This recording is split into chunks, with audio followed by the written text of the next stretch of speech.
Hello, you over 3,000 amazing people. Welcome to another video. In this video today, we're going to be looking at sub-assemblies. I figured it was kind of an important topic, especially with some of the painting tutorials that are coming to the channel. So strap in, get a brew, get comfortable, and let's look at how I prep my models for general painting.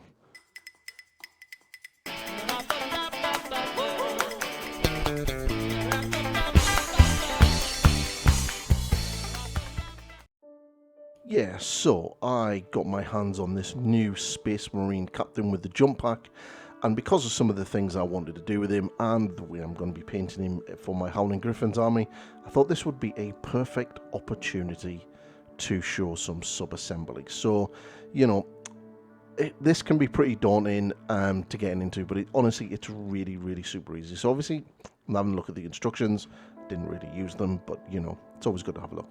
And then having a look at the kit. So I am going to be making some changes to this. I'm going to be giving the model a thunder hammer as well as a shield. So some of the items you're going to need is a sharp hobby knife. You're going to need some clippers, some glue, some thicker glue, and some cork, some super glue, and some paper clips. And obviously we're going to start cleaning up. So we're going to take all of the parts off that we need. So what I do is I take all of the parts off that I'm going to be using in one assembly. So in this case, it's all of the main body, the legs, and everything else. So everything that I'm not using right now is the head and the arms and the jump pack. And as you can see, taking them all off bit by bit, and I'm putting them in a pile, and then I clean them up individually, okay? And it just makes it a little bit easier. But I just want to give out a big thank you to all of the support that I've got recently. It's been absolutely amazing. It's really good to actually get back to doing videos like this. Like I said, I'm all settled in work and everything else. So yeah, this stuff is pretty interesting. I've never really used it before, and I thought, you know, I'll get some and give it a go. It's this Tamaya thin. I believe Juan Heraldus Miniatures makes a video about this being an absolute con, and that it's just airbrush cleaner. I'm not too sure on that. But yeah, it seems to work pretty fine. I just give it a little dabble on the edges and make sure that, you know, it's all sort of covered. And then basically apply pressure to both parts to make sure it's done. So yeah, pretty interesting stuff. It seems to be a lot cleaner than the normal GW glue, and I do use that on the legs and things where I want the joint to be a little bit more solid, because I don't think this completely sticks the models apart. I have had another model that I've used on this, and I just snapped the arms clean off without any issue whatsoever. With normal modeling glue, that would not be possible. So as you can see, getting the body done and getting the legs, and that sub-assembly now is ready to be pinned. So now what I'm going to do is just clean up the backpack and get the backpack built, and then, you know, have that set aside.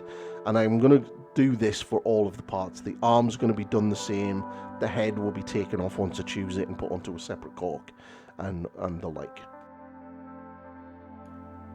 So as you can see, just finishing off the power pack. But yeah, but the sub-assembling can be quite important, especially if you've got like a really complex miniature. So things like even like big models like Angron or Scarbrand or something like that, it's really quite a good idea to sort of break the model down into parts. It also, psychologically, it also makes it easier to paint, because as you paint the parts and get it all glued together, you can see the model take shape, and it actually makes like a really big job become a little bit easier.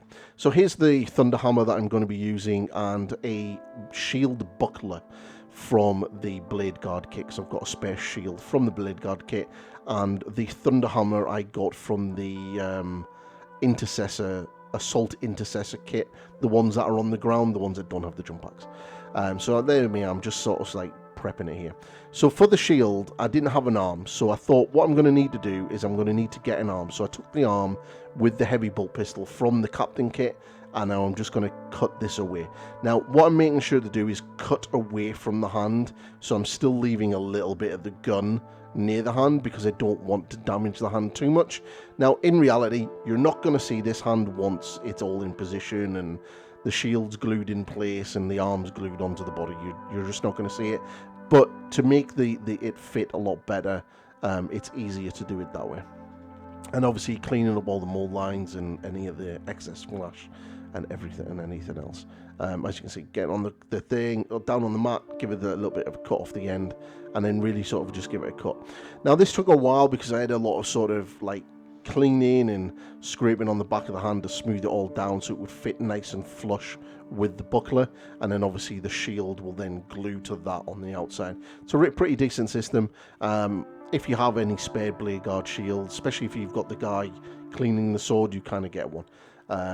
So yeah, it's kind of handy. So here you can see I'm just sort of playing around and sizing it up and fitting it in place, and once I'm happy with it, then I get the glue out, and this stuff is really quite good for this. I put a little bit on the top and the bottom, and then I got the buckler and put that in, and then basically I got the thin glue and sort of run it around the sides and everything, just getting rid of all of the little bits of shavings of plastic. And as you can see, I'm just sort of filling it in and getting it in the side, so it kind of flows into that gap, and then, you know, leaving it for a good 20 odd minutes to dry. Yeah, so for conversions like this, you know, you just take your time and, you know, just be careful. With the buckler, it did actually come with a hand that was on the wrong side, so I did have to sort of take it out. If you do have a Dremel, that'll be a little bit easier and probably a little bit safer, but I didn't. Always sort of test fit your models as well when you do these conversions to make sure it works.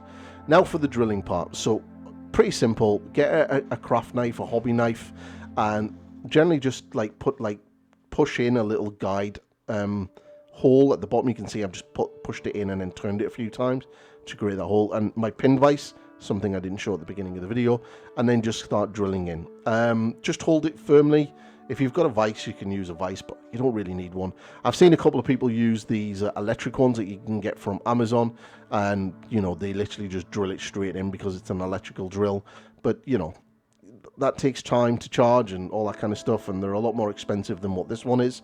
And this one's, you know, the old classic pin vise has never done me any wrong.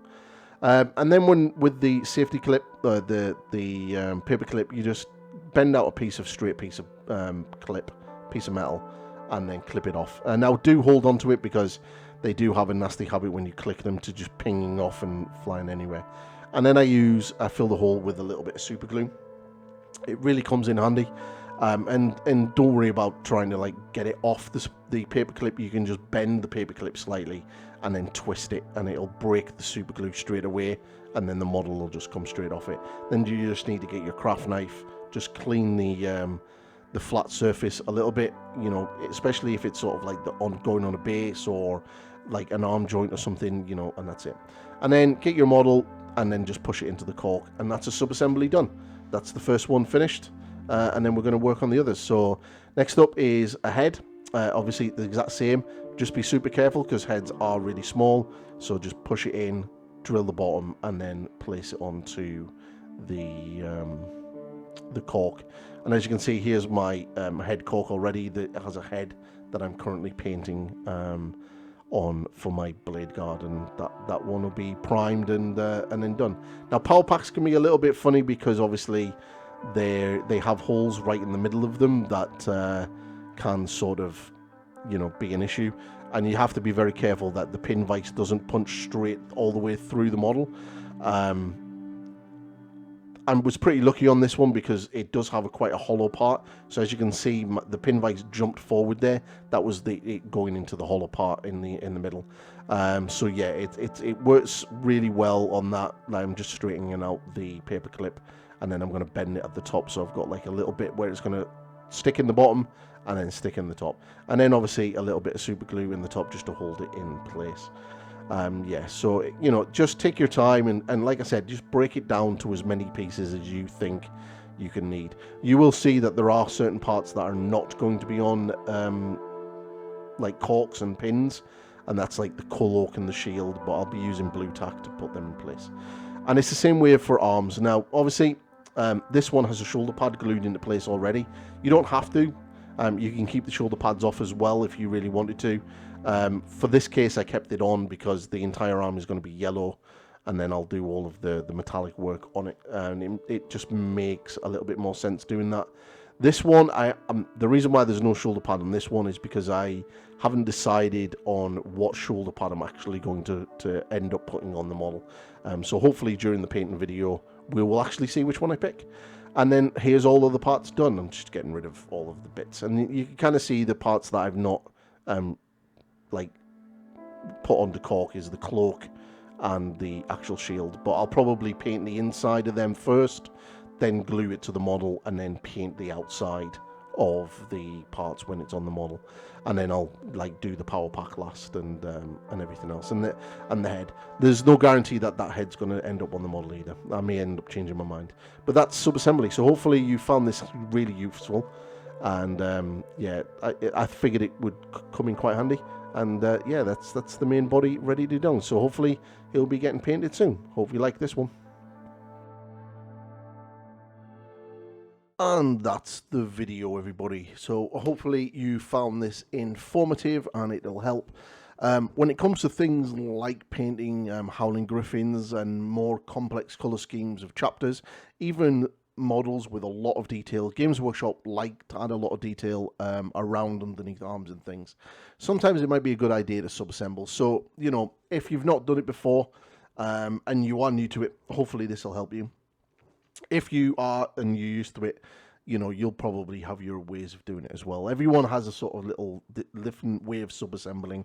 People use blue tack and bits of sprue and all sorts of stuff. So, you know, whatever's easiest for you. This is the easiest way I do it, and, you know, it works for me. So hopefully you'll find this useful. If you like my videos, please like the video, comment if you find it useful, and obviously ring the bell so you don't miss out on any future videos. And most importantly, please subscribe. There's still about 84% of you that have not subscribed, but are viewers. And it would be amazing if we can get a couple of you to pull that number down. But yes, thank you very much to everybody who has subscribed, and the funny people who did unsubscribe. But yes, that was funny. It made me chuckle. But yeah, there's a lot more coming. There's obviously going to be the army sort of style painting that I have on the Howling Griffons will be coming very soon. And then over on the members area, this very model, the captain, will be painted sort of like a little bit better because he is a character model. And there's going to be a couple of other little bits. There's going to be like glowy jump vents from the jump packs. There's going to be a video on that. I plan on also doing a video on rust and rusty weapons and rusty armor, and a couple of others, and I've had a request for a few other things and bits and pieces. So there's plenty more videos coming now that I'm settled into my routine with work, and it's really good. I can actually get to sit down and do some editing. Probably not going to be as fast as they used to be, where I was able to churn out 2 or 3 painting videos a week. That's not going to happen anymore. But this is probably, we'll try to get one at least once a week. Okay, so thank you very much to everybody who's watching. Catch you in the next video, people. Goodbye for now.